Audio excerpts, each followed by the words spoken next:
Council, we now move to the area of proclamations, and I'm proud to announce International Women's Day on March 8th, 2011. Report I-3-1 goes with this proclamation. I would like to ask Elizabeth Binden, who is a representative of the Zonta Club of Brampton, Caledon, to please come forward. I will read the proclamation as a proud Zontian, and then pass it over to Elizabeth. Welcome. It's good to see you here today. Whereas Zonta International is a global organization of executives and professionals in 65 countries working together to advance the status of women worldwide through service and advocacy. And whereas the Zonta Club of Brampton, Caledon, chartered in November 1974, has provided 36 years of service to our community, whereas Zonta International's living symbol, the Zonta Yellow Rose, serves as the symbol of the Zonta Rose Day, which falls on March 8th. And whereas March 8th is also International Women's Day, the global date connecting all women around the world and inspiring them to achieve their full potential. And whereas International Women's Day celebrates the collective power of women, past, present, and future, whereas Zontians worldwide honor this day by lighting a candle, therefore I, Mayor Susan Fennell, do hereby proclaim March 8th, 2011 as International Women's Day in the city of Brampton. It's dated today, it's corporate sealed, and perhaps the clerk could pass it to you. Welcome, Elizabeth. Welcome, Mayor Fennell and Council. On behalf of the Zonta Club Brampton Caledon, it is my pleasure to accept this proclamation. We honor International Women's Day, and it is ironically that it is Zonta's Rose Day, which is the yellow rose of Zonta and Brampton now. And on March the 8th, we are having a dinner, a breakfast in the morning at 7:30 till 9 o'clock at the Courtyard Marriott. And you can go to our website and get details on our breakfast. And the tickets are $35. So thank you again for this honor, and I'll take it back to the club. Thank you very much. It's a great honor indeed. Council, we now move to delegations. Item G1 was removed in the approval of the agenda. Item G3 has been moved up ahead of G2, so therefore I would say we're going to bring item G1, item J1, and correspondence L1 forward.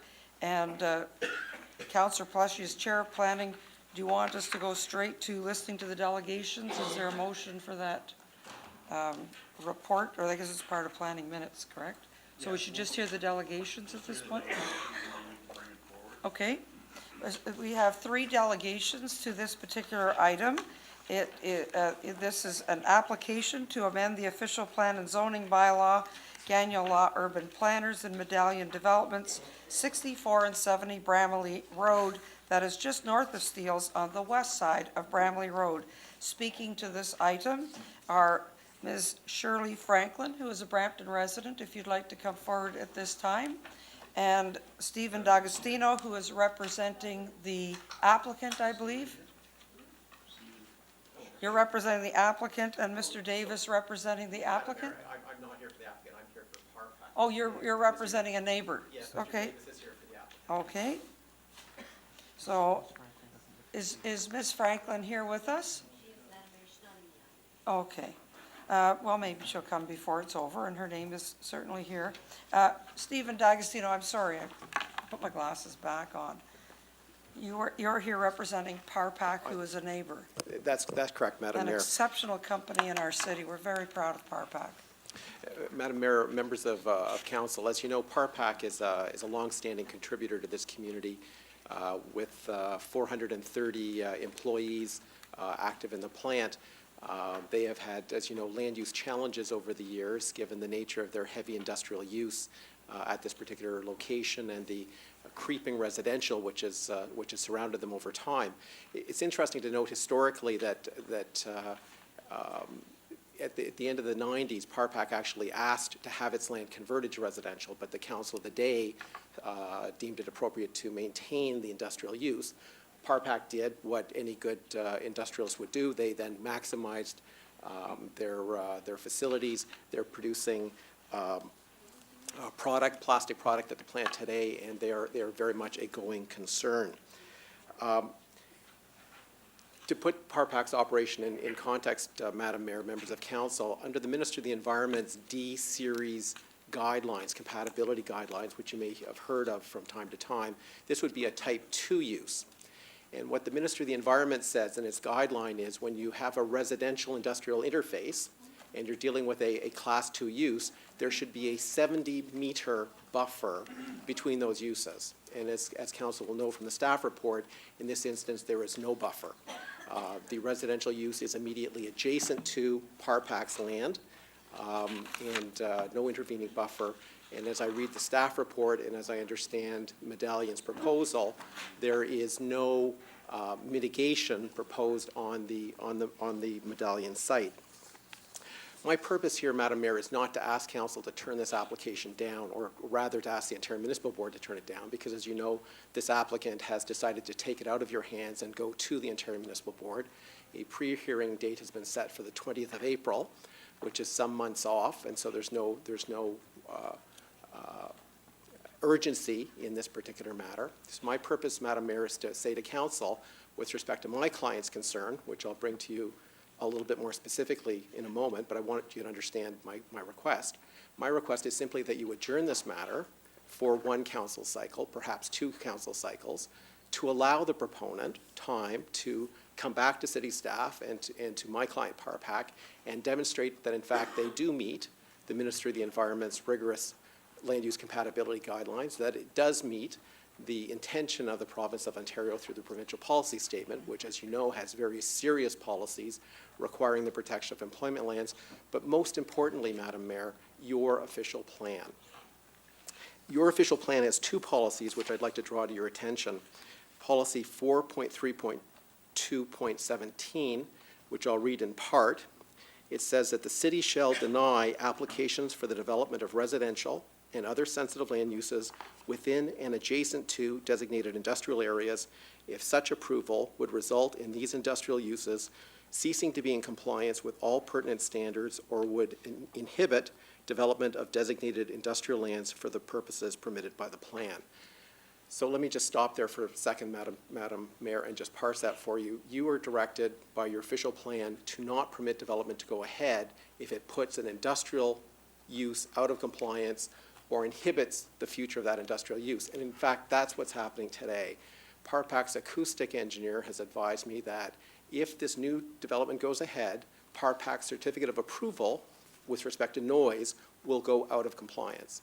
And so Parpac will be prejudiced as a result of that development since there is no mitigation on the Medallion lands.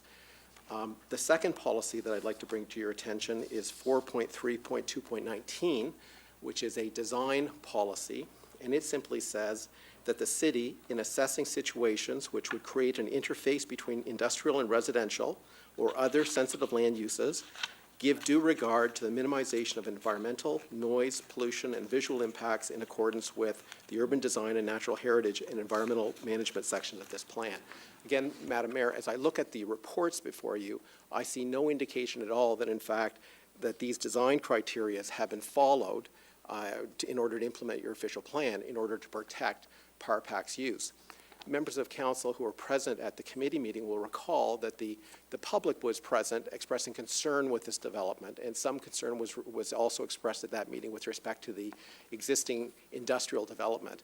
What Parpac's goal is here is to ensure, to the extent we can, that you will never be faced with a group of residents from this new building coming to you to complain about Parpac or other industrialists in this area with respect to any impacts they may create. So we're trying to solve the problem before it's created.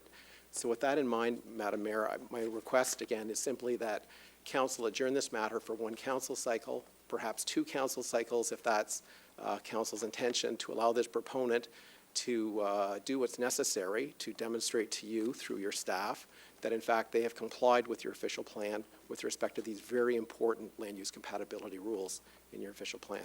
So subject to any questions you may have, I know you've got a busy day, that's all I'm going to say.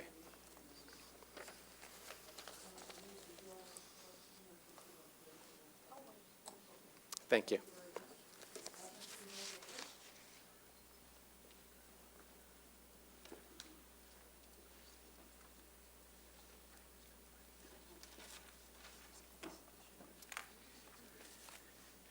Thank you, Madam Mayor, and thank you for adding me as a deputation. I only got the notice in yesterday, so I appreciate being given the opportunity. Just wanted to respond to a couple of things. The D6 guidelines, if we're talking about something that doesn't already exist, the residential, the first phase one already exists immediately abutting Parpack. And that was an approval originally given back, I think, in the early 90s to a company called Graywood. And so that interface was sort of established. And through the site plan approval process for phase one, both Parpack and Medallion worked through those issues and were able to find a resolution. And what I think I'd like to point out is that this is relatively recent as an issue. The Parpack did not attend the public meeting to indicate they had a concern. And we've been working with Parpack. In fact, meetings are being scheduled to have our noise consultant, in fact, meet with Parpack's noise consultant, and we're doing some independent testing. Let me say that this is not an issue of feasibility. Parpack's consultant has advised Medallion of the solution to have them be in compliance. And I said that at the Planning Committee meeting. This is not an issue, can it work? It can certainly work, and the solution is known, and the solution has been offered up by Parpack's own consultant. The issue is who should bear what portion of the cost of the solution. And it's not as simple as you're coming later and putting in more units, therefore it's your obligation, because in fact, Parpack cannot operate fully under its certificate of approval now because of the existing residential to the north. So there has to be mitigation in any event that Parpack will have to bear some responsibility for, whether or not phase two of Medallion went forward. So the question is, does phase two further implicate the cost of putting in place mitigation to make sure you meet the D6 guidelines? And that's the question we're looking at now. So the solution is known, the amount is known, who should bear what responsibility for what portion of that is the only thing that's being sorted out between the parties, as I understand it. This application has been before you for almost 2 years. And I said at Planning Committee, and I'll repeat, I'm not sure what an adjournment really accomplishes, because at the end of the day, Mr. D'Agostino is correct. The decision on whether or not Parpack or Medallion or both share in what portion of responsibility for the solution, if we can't solve it, and I'm pretty optimistic we can, but if we can't solve it between us, the board will decide that. The issue is the recommendation of your staff is that if looking at the totality of all of the planning documents, is this good planning to approve? You found it so at committee. It hasn't changed to today. The adjournment really doesn't, I think, advance the cause unless you're prepared to insert yourself and say, I'm going to decide who should bear what portion of the responsibility. Even if you said you wanted to do that, at the end of the day, you don't get to decide it because it's decided by the board. So I can offer you that our client intends to continue the discussions with Parpack to find how we share the cost of the resolution that's already proposed, and we intend to do that clearly before any board hearing is undertaken. And so I'm asking that the planning rationale that was put forward by your staff and you found favor with hasn't changed. And do you really want to get into the middle of a discussion of who bears what responsibility for what portion of the mitigation cost? Thank you.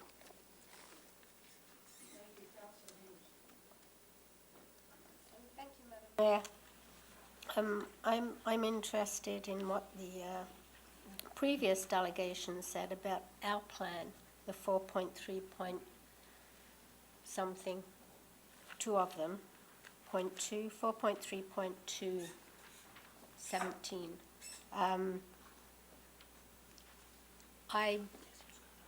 I've not heard this part before. I know it's in our official plan, is it? So how does that tie in to, how does that tie into this plan? Through you, Madam Mayor, the key factor from the Planning Department's recommendation is a simple fact that there is an existing residential sensitive use there, or sensitive receptor in terms of noise. So when we reviewed the application, we already knew that there was an existing approved building there with residents there, and that Excuse me though, but that was given by the Ontario Municipal Board. That's correct. Not And- us. That and- wasn't our, I'm looking at our part of this part of the plan. That's correct, and because there's an existing sensitive use there that was approved after all the technical evidence was provided, then in the totality of the evidence that's in our report, that's how we supported the application. The intent of the official plan is met and defensible. In both of these two That's correct. articles. What really So is also it's- pertinent through this, Madam Mayor, is the fact that this is a technical issue between two adjacent landowners. The matter is now before the OMB. If there is a real technical issue, that will be decided by the board. And at this point in time, there does not seem to be any justification in my mind to delay this any further. Okay. I'm done, yeah. So I have Okay, before me I'm a done. series of 3 resolutions. The first one is to receive the delegations. All those in favor? Thank you, that's carried. The correspondence from Mr. D'Agostino, all those in favor for receipt? And the third one, do you want to deal with that now, Councillor Pleshy? Do you want to take the planning minutes then of that? Thank you. It's moved by myself and seconded by Councillor Dillon that the minutes of the Planning, Design and Development Committee of February 7th, Council meeting of February 23rd, recommendations PDDO 24-211 to PDDO 45-211 be approved and printed as as printed and circulated. All those in favor? Yes. Yes. Sure I can. Which is, I haven't put this one. Okay, this one that we're separating out then is the PDD 037. PDD 037. Let me just go to it right here. Here it is here. So this one here, then we'll move on separately. All those in favor of PDDOs 37, and this is the application to amend the official plan and zoning bylaw, Gagnon Law, Urban Planners, Medallion Development, 64 and 70 Bramley Road, north of Steeles Avenue East and west side of Bramley Road. All those in favor? That's carried. Opposed? Do you want me to? Okay, thank you. And now the main motion. And now the main motion for the rest of the planning minutes. All those in favor? That's carried. Thank you. Pass it back to you, Madam Mayor. Mr. Clerk, you will show that as 2 separate votes. I need a separate motion for that. Thank you. And the delegation G4, Mr. D'Agostino withdrew from that. Thank you very much. Council, we now move to item G2, and I will ask at this time, were you going to do a presentation, or I'm throwing to? No. Okay. Council, we have before us the resolutions on the budget. I think they have all been presented to you. I'd like to pass this portion of the meeting over to our budget chief, Councillor Gail Miles, if there's any questions or comments, and then I have the resolutions before me, moved and seconded. Councillor, oh, sorry.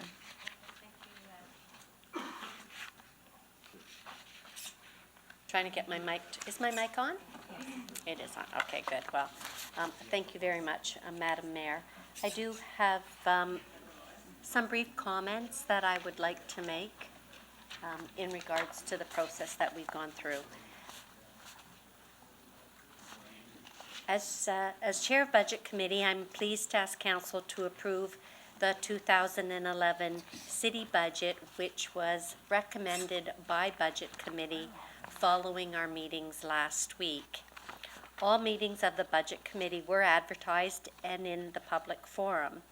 And in addition, we held a public meeting last night which highlighted both the city's and the region of Peel's budgets.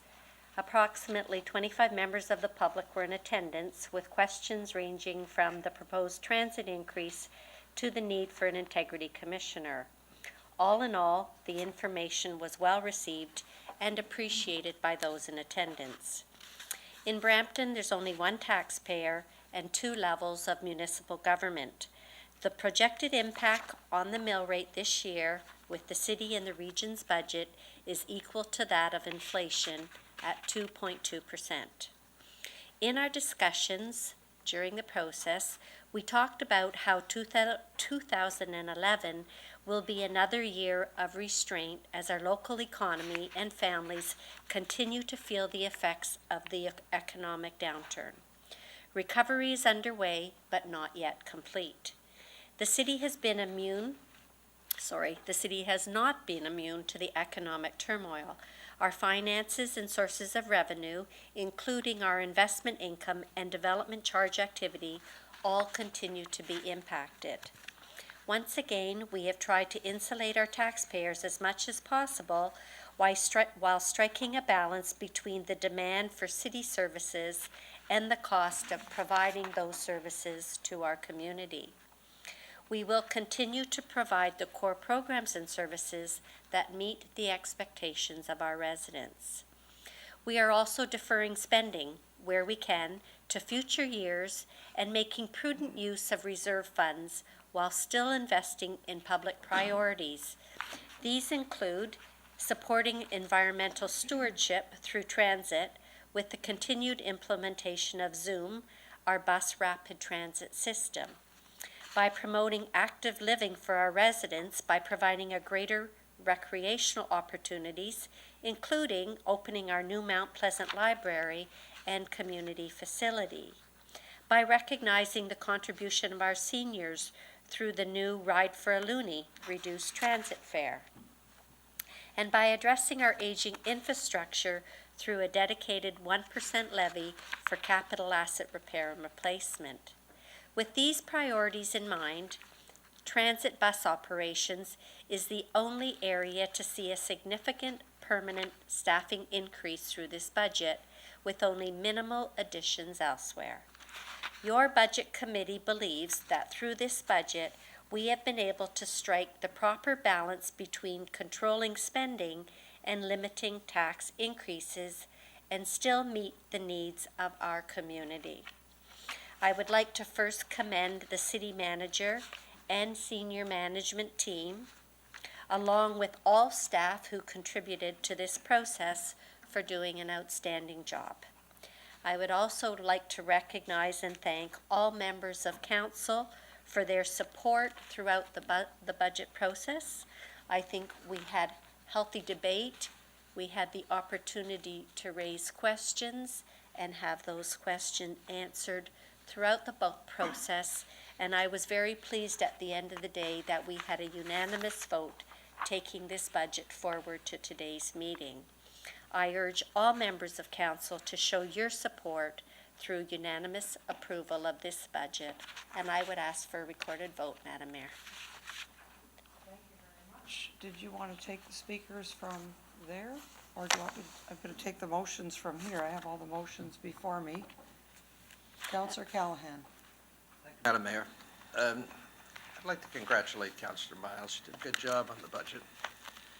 And she inquired of me, I guess, what I was going to do today. Overall, I support the budget, but I do not support the 1% dedication. I recognize that we have to start looking at this to make certain we don't fall too far behind, but Councillor Miles, in her opening statement, has in fact identified the fact that the people out there are still hurting badly. particularly seniors. This kind of additional cost could make the difference between a senior being able to hang on to their house, which is hopeful they would do because they stay healthier, live longer. But each time we do this, it may not be a significant impact on average people who've got jobs right now. They may be prepared to pay it. There are people out there who don't have jobs. There are people out there who are still searching for jobs and are not finding them. There are people out there who are I think, subject to real possible downturn in where they live, how they conduct their lives, how they eat. It's that bad. And I don't know whether the rest of you are experiencing this, but I know I have a very close affiliation with the seniors. I've talked to a lot of people. I do a lot of walking. And I can tell you that these people are really concerned that their house may well be in jeopardy because of additional taxes. And that's why I will vote for the balance of the budget, but I will not vote for the 1%. And I would like when the vote is taken, Madam Budget Chair Lady, that you would take a vote on the budget with the elimination of that, and then a further vote on that. All right, okay. On the vote. So what I'm prepared to vote, Madam Mayor, for the, I'm prepared to vote for the budget per se, but I'd like a vote separately. Okay, all right, thank you very much. Thank you, Madam Mayor, and I too would like to thank Deborah and the senior management staff for doing a lot of work, a great job done by all. And I also like to thank my colleagues on council for sitting around here for 2.5 days. I personally think, and you probably shoot me for this, but I personally think that to do it any justice, we probably need about a week to get through it all at a good pace, and we should not be seen as trying to rush it. I know that near the end there, we always seem to want to rush it a wee bit, but we had a lot of good debates during the budget. It was great to have the region here last night. It was great to have the public here last night. I would suggest that another time that we give that more time as well, so that we advertise that sooner rather than later. A lot of good stuff come out of the public meeting last night. You know, those students were just, they're the up-and-comers, and they're going to be sitting around this table one day for sure. And they certainly understand it. You know, the part about the transit, you know, kids trying to get to school, it's whether they get to school or they don't go to school, whether they have the money or they don't have the money. You know, the Manuel there, being a businessman in town here, he understands it. He would like to see the taxes come down, but he understands also that we need to tax. He also understands that if we don't need the staff, then we have to lay them off, just like they do in business. They have to lay people off. You know, we had a question about the flooding in the downtown. This has been going on for years and years and years and years and years, and I'm glad to see that we're now starting to put some feet underneath it. You know, and this, I don't want to mention the region's situation with the housing and et cetera. The relocate to one building was brought up, and that's been an issue for years and years in Brampton here. It's hard to believe that it's worthwhile for the region, but seemingly it takes a bit longer for the city. And the fact that we're borrowing so much internally rather than, in my mind, going out while the interest rates are low and sourcing some good money now and continue to make money on our investments.